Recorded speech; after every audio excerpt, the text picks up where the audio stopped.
तो वही हमने पढ़ा था, पहले आपको पढ़ा था एक बार रिफ्लेक्सिव रिलेशन पढ़ाया था। रिफ्लेक्सिव रिलेशन क्या होता है? Relation R on the set A is reflexive if A R A for all A belongs to A if A belongs to R for all A belongs to A. मतलब कोई R relation है उसको reflexive कब बोलते हैं? जब ए का ए के साथ में रिलेशन हो और सारे के सारे ए जो हैं वो ए सेट को बिलोंग करते हैं। मतलब एक सेट ए है, ए टू ए रिलेशन को रिफ्लेक्सिव कब बोलेंगे? जब ए का ए के साथ में रिलेशन हो तो उसको बोलेंगे रिफ्लेक्सिव। दैट मीन्स ए का ए के साथ में रिलेशन है, मतलब बिलोंग कर रहा है तो सारे के सारे ए से बिलोंग कर रहे हैं, तो रिफ्लेक्सिव रिलेशन होगा। Symmetric relation, relation R on this set A is symmetric if A R B. अब अगर ए के का बी के साथ में रिलेशन है, इसका मतलब बी का ए के साथ में भी रिलेशन होएगा। तो रिलेशन आर है वो सेट ए के ऊपर है तो सिमेट्रिक कब होएगा? जब अगर आपका ए के बी के साथ में रिलेशन दे रखा है तो आपने प्रूव करना है बी का ए के साथ में रिलेशन है। ठीक है, दैट मीन्स इसी चीज़ को इस तरीके से भी लिख सकते हैं, A B belongs to R, this implies B A भी बिलोंग करेगा आर को। Transitive relation, a relation R on a set A is transitive if A R B and B R C. यानी ए का B के साथ में relation है और बी का सी के साथ में रिलेशन आपको गिवन है, तब क्या होएगा? ये क्या इम्प्लाइज करेगा कि ए का सी के साथ में भी रिलेशन होगा। यानी कोई सेट कोई रिलेशन आर है ऑन द सेट ए के ऊपर, वो ट्रांजिटिव कब होएगा? जब ए का बी के साथ में रिलेशन दे रखा है और बी का सी के साथ में रिलेशन हो, तो आपने प्रूव करके दिखाना है कि ए का सी के साथ में भी रिलेशन होएगा। ठीक है ना, वही चीज़ को, इसी बात को दोबारा से बताया इसने, A B belongs to R, B C belongs to R, this implies A C B किसको बिलोंग करेगा? आर को। अब एक्सरसाइज में इस पे से रिलेटेड जो क्वेश्चन है वो देखेंगे। तो कल हमने एक्सरसाइज के कर लिए थे, क्वेश्चन नंबर 10th तक हो गए थे हमारे क्वेश्चन। आज 11th क्वेश्चन करेंगे जो कि आपको जो भी पढ़ाया है उससे उस पर डिपेंड क्वेश्चन है ये। In the set of the integer, set of integer है आपका, ठीक है ना। Let a relation R be defined, कोई आर रिलेशन डिफाइंड है किस तरीके से? ए आर बी, मतलब ए का रिलेशन बी के साथ में होएगा इफ़ एंड ओनली इफ़, कब होएगा? इफ़ ए माइनस में बी इज़ इवन, यानी ए में से बी घटाएं तो इवन आए, तब ये ए और बी आर को बिलोंग कर जाएंगे। ठीक है ना, ए और बी में रिलेशन हो जाएगा। प्रूव दैट, आपने प्रूव करना है कि ए बिलोंग्स टू आर, यानी ए का ए के साथ में रिलेशन है, ऐसा आपने प्रूव करना है। और ए यहाँ पर क्या है? कोई इंटीजर है। For all A belongs to Z. तो आप क्या करते हैं, यहाँ से पहले जो लिख लेंगे जो भी गिवन अभी, A R B if and only if A minus में B is even, A minus में बी इवन होएगा तो ए और बी के बीच में कोई रिलेशन होएगा। आपने प्रूव करना है कि ए और ए के बीच में रिलेशन है, यानी कि ए बिलोंग कर रहा है आर को।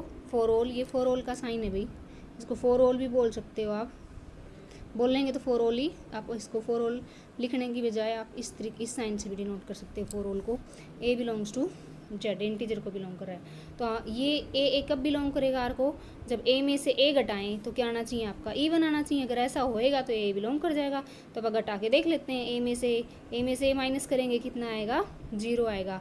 और 0 क्या है? कोई इवन नंबर है भाई, 2 से डिवाइड होता है 0, तो 0 तो सबसे डिवाइड होता है, तो 2 भी से डिवाइड होएगा, इसलिए 0 क्या है? कोई इवन नंबर है। और इवन नंबर है इसका मतलब क्या है कि ए का ए के साथ में रिलेशन है, तो ए बिलोंग करेगा आर रिलेशन को। For all A belongs to Z, ये इसका हो गया फर्स्ट पार्ट। सेकंड पार्ट आपने बताना है कि अगर ए भी बिलोंग कर रहा है आर को, ये गिवन है आपका, दिस इम्प्लाइज, तो आपने प्रूव करना है कि बी ए भी बिलोंग करेगा आर को। जब ए बी बिलोंग कर रहे हैं किसको? जेड, इंटीजर को, इंटीजर है यहाँ पर, तो ये आपका गिवन रहेगा ए बी बिलोंग कर रहा है आर को। आपने प्रूव करना है कि बी ए भी बिलोंग करेगा आर को। For all A B belongs to Z. तो अब अपने पास में क्या है कि ए बी बिलोंग कर रहा है किसको? आर को, रिलेशन को बिलोंग कर रहा है।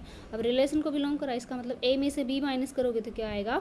2m आएगा। 2m मतलब इवन इंटीजर आएगा। मतलब कि अगर ए बी बिलोंग करेगा आर को, तो उसने बोल रखा है कि अगर ए बी बिलोंग कर रहा है आर को तो ए माइनस में बी इवन आएगा, तो ए माइनस में बी को इवन आएगा। इवन मतलब 2 का मल्टीपल आएगा, तो 2 का मल्टीपल मैंने लिख लिया, 2m लिख लिया। ठीक है ना, समझ रहे हो ना? ए माइनस में बी क्या आएगा? इवन आएगा, इवन नंबर। तो इवन नंबर कैसा होता है? इवन नंबर 2 का मल्टीपल होता है, तो यहाँ पर हमने 2m मान लिया ए माइनस बी को।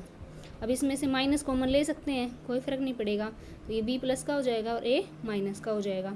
इस साइड 2m है ही, अब इस माइनस को इस साइड भेज देंगे तो बी माइनस में इज इक्वल टू माइनस का 2m। अब ये बेशक नेगेटिव आ गया हो, लेकिन है तो इवन नंबर, इवन नंबर तो है भाई, -2 लोगे तो 2 से तो डिवाइड होएगा ही, तो इवन नंबर तो है ये कम से कम। तो इवन नंबर आ गया इन दोनों का डिफरेंस, इसका मतलब बी ए किसको बिलोंग कर जाएगा, आर को बिलोंग कर जाएगा। भाई डिफरेंस इवन आते ही बी ए किसको बिलोंग कर जाता है, रिलेशन को बिलोंग कर जाता है। तो और for all A B belongs to Z के लिए।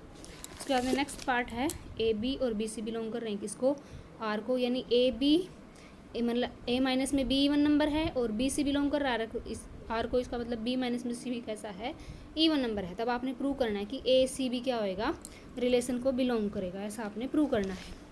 तो यहाँ पर क्या करेंगे आप, भाई ए बी बिलोंग कर रहा है इसको,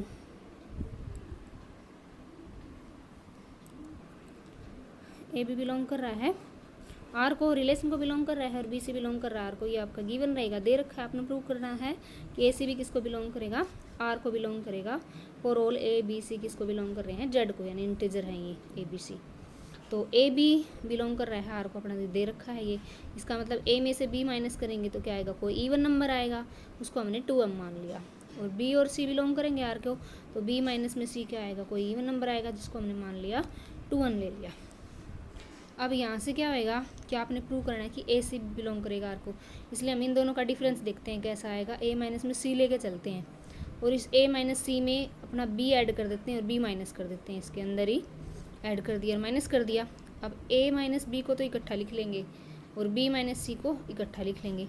अब ऊपर से इससे क्या है कि ए माइनस बी तो किसके इक्वल है, 2m के इक्वल है, और बी माइनस सी 2n के इक्वल है, ऐसा लिख लिया हमने। 2 कॉमन ले लिया, 2m प्लस में 1, यानी कि ये तो 2 का मल्टीपल आ गया, ये टर्म है, ए माइनस सी लेके चले थे और ये किसके इक्वल आ गई, 2 ब्रैकेट में m प्लस में n के, यानी कि 2 के मल्टीपल की फॉर्म में आ गई। 2 के मल्टीपल की फॉर्म में आ गई, इसका मतलब क्या है कि ये इवन नंबर आ गया, यानी कि ए सी फिर किसको बिलोंग करेगा, आर रिलेशन को बिलोंग कर जाएगा यहाँ पर। तो हम लिख देंगे A C belongs to R, for all A B C belongs to Z.